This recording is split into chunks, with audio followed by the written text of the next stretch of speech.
RV aza ngai tu sui ule naw nule pate Tuni Lungdamna Lai Siangtho in luka lian ko aneu som le giat panin som ni le ni na sung hi hi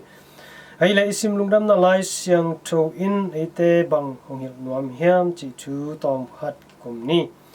amasa penin to pai sui nungzuipite kiangah thu hong dong hi mi te in ke kwa hong chi hiam hi thu na pen nungzuipite na don ki na a mi pawlkhat ten nang pen Tuisawppa John hong chiu hi pawlkhat ten a hi le Elijah hi hong chiu a pawlkhat te le in a hi le Tanglai prophet khat pe hong hing ki hi chi u hi chin do hi toile to pai su in no le ke kwa hi nong chiu hiam chin adot changin pita in nang pen Christu to pa na hi chi in dong ki pahi Mihonpite thei lo thu nungzuipite nangon in a thei khalo thu pen pita ina himuna hong pula hia hi Christu chi kamal pen Greek kampan hia Hebrew kamin hile Messiah hi in hian na pen sathau kinil pa chi na hi pita in hi thu again hilhcian in to pai su in hi thu to ke sai kwa ma kiangah again lo na ding in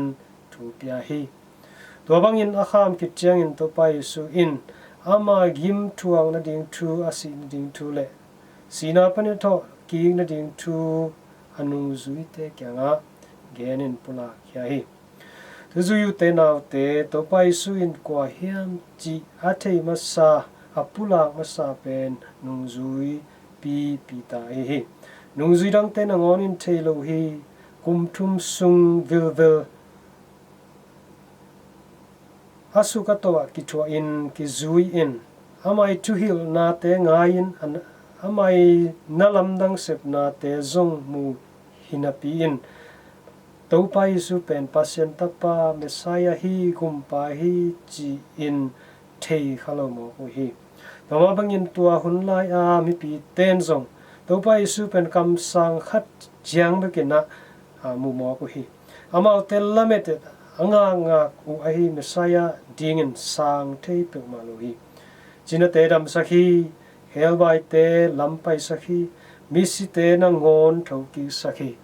alum nga le nga sa ton ni to mihing tur nga wa hi a hi zong in Amaute to pa pen Elijah chiang bekin mu hi Herod kumpi panangon zong to pai su thu azak chiangin angong katan pa Tuisawppa John hong nuntak ki hi khading hi chi san ziaw bek lali Messiah ding pe mai na ama namuloi toamen utena te inisim nun tang na a pita ma bangin ete to ngom hom to pa pen Messiah hi hongum pa hi chia akichian taka ithei sinsending kisami ete tungom hom to pa pen prophet mok kamsak le sia mok hiloin Christu Jesu Pasian sathau nil pa Messiah gumpa hi chi ipok ding kisami